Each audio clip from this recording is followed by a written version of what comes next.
Om Namo Bhagavate Vasudevaya. Om Namo Bhagavate Vasudevaya. Om Namo Bhagavate Vasudevaya.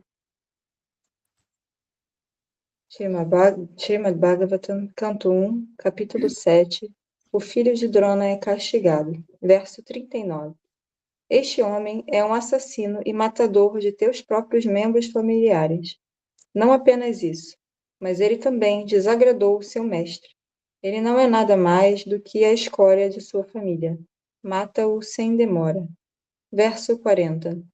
Sutta Goswami disse: embora Krishna, que examinava Arjuna no campo da religião, ancorasse Arjuna a matar o filho de Dronacharya, Arjuna, uma grande alma, não gostou da ideia de matá-lo, apesar de Ashvatthama ser o abominável assassino dos familiares de Arjuna.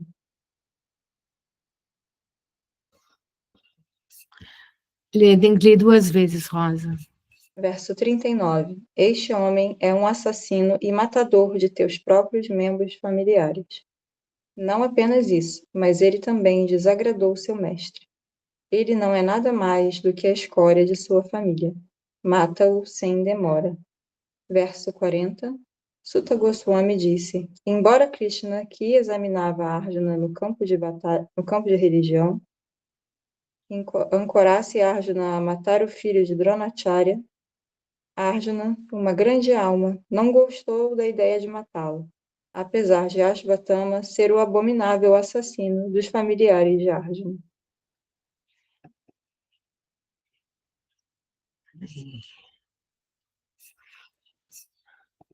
Eu vou ler o sânscrito aqui na tela. Deixa eu ver se eu consigo. Om Tadaso Vadyatam Papa Atatayatma Bandhuha Bhartushavri Priyam Vira Kritavan Kulapam Sanam. Verso 40. Sutta Uvacha Evam Parikshata Dharmam Parta Krishnena Chodita Nachardantum Guru Sutam Yadyapi Atma Hanam Mahan.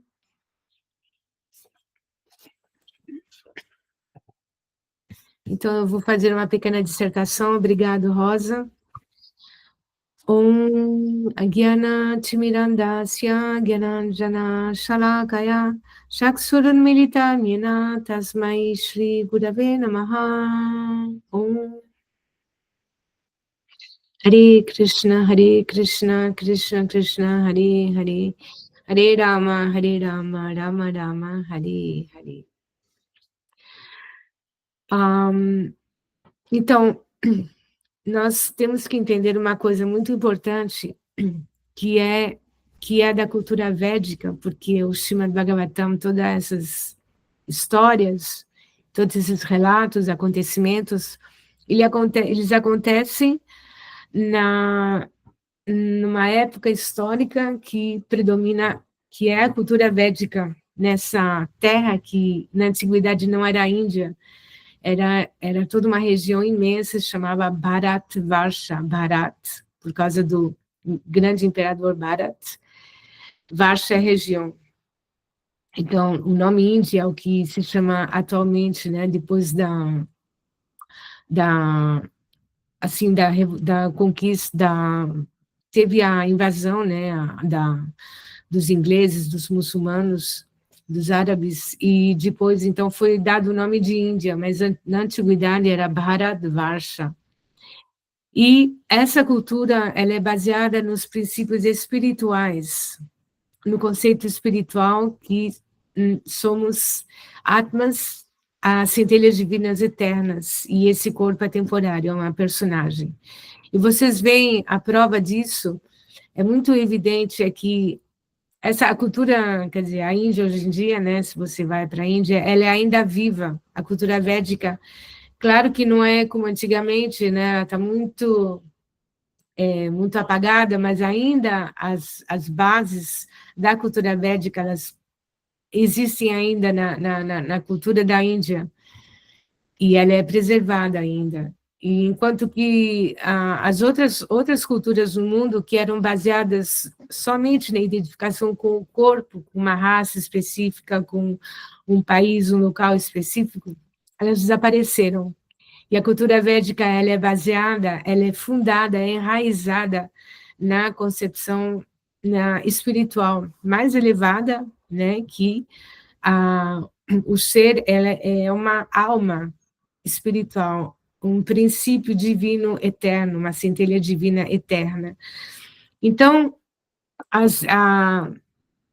todas as leis que regem a cultura védica, ela é baseada nessa compreensão.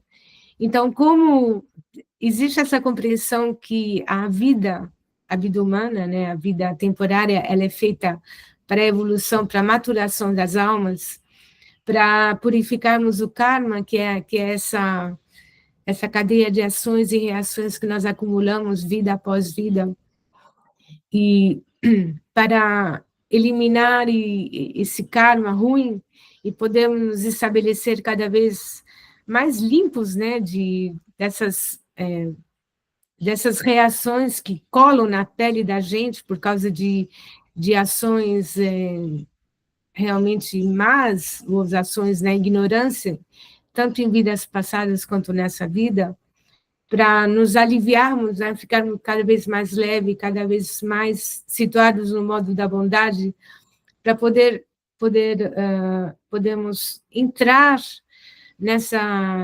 nesse caminho da liberação, que é o destino de todas as almas, como foi, né, como traduzido no último mantra.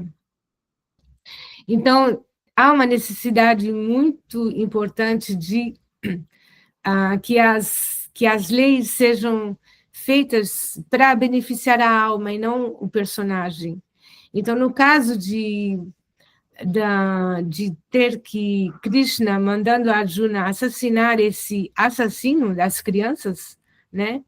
E era baseado na compreensão espiritual que a morte dessa pessoa ia purificá-lo e liberá-lo dessa reação tão pesada de ter assassinado 5 criancinhas pequenininhas, né? E Arjuna, ele estava, como desde o começo, né? Desde o começo que ele se recusou a lutar, atuar no campo de batalha, iludido que ele era esse personagem e vendo os membros de sua família, mestres, no campo oposto, no campo inimigo, ele se recusou, ele começou a entrar em crise de pânico e medo, dizendo, não, eu não vou matar. Ele estava coberto por uma ilusão, que foi parte do cenário, né, para que essa Bhagavad Gita possa ser vivida, né, e dada à humanidade. Então, Arjuna está ainda coberto por essa ilusão, dizendo, não, ele é o filho do Brahmana, que era meu mestre de armas, Drona Acharya. Acharya é mestre supremo, mestre. Drona era o mestre de armas de Arjuna, e Ashvatthama era o filho de Drona. Então, mesmo que, olha só o nível de um lado é muito nobre de Arjuna, né, de querer, o filho de um Brahmana é um Brahmana, normalmente, na teoria, o filho de um Brahmana é também um Brahmana. Brahmana, ou 2 vezes nascido, é aquele que recebe o mantra Gayatri do mestre espiritual e que se compromete a ter uma vida muito elevada, nobre, nos princípios de Ahimsa. Então, Dronacharya, que era o mestre de armas, era um Brahmana, e Ashvatthama, que era seu filho, na teoria era um Brahmana, mas Brahmana, na verdade, a qualificação de Brahmana é definida pelas qualidades espirituais que a pessoa desenvolve. Como, por exemplo, vocês veem hoje em dia, no movimento da ISKCON, que é a Sociedade Internacional pela Consciência de Krishna, que Swami Prabhupada fundou no Ocidente, trazendo essa cultura védica. A maioria dos membros, das pessoas que entram nesse movimento para praticar O caminho da Bhakti Yoga não eram brahmanas de nascimento. Todos nós nascemos de famílias de pessoas boas, né, mas que vivem na ignorância, consumindo carne, se intoxicando, não de uma forma assim ruim, só ignorância, né? E na cultura védica não existe esse conhecimento, né? Mas Srila Prabhupada, ele elevou essas pessoas que entravam no movimento para a condição de Brahmana, para poder entrar no altar, adorar as deidades, cantar mantras, ensinar o conhecimento védico. Esses são Brahmanas, né? São os instrutores, os orientadores da sociedade. E então não depende ser um Brahmana, não depende só do nascimento. Você vê Ashvatthama era na teoria um Brahmana, né? 2 vezes nascido. 2 vezes nascido quer dizer você tem o nascimento de sangue da mãe e o segundo nascimento é a iniciação espiritual, Diksha, que é dada pelo mestre, ele dá para os homens o cordão bramínico, ele dá os mantras. Então, esse Brahmana é uma pessoa muito qualificada que está situada no modo da bondade para poder orientar e ensinar os outros, né? Mas no caso de Ashvatthama, ele não era um Brahmana, muito pelo contrário. Então, para poder purificar a sua reação, que ia ser muito pesada, né, se ele continuasse vivo, então a instrução era de ter que assassiná-lo.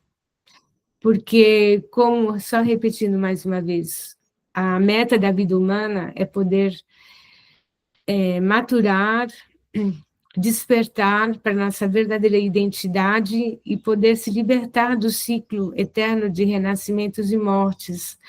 Parece uma frase bonita, né? Mas é verdadeiro. O Atma, a alma, ela vai nascendo e renascendo e pode chegar ao fim.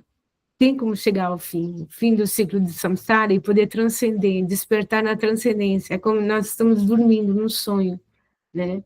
O sonho, quando você está no sonho, parece verdade, mas quando você acorda na cama, fala, opa, eu sonhei, era um sonho, né?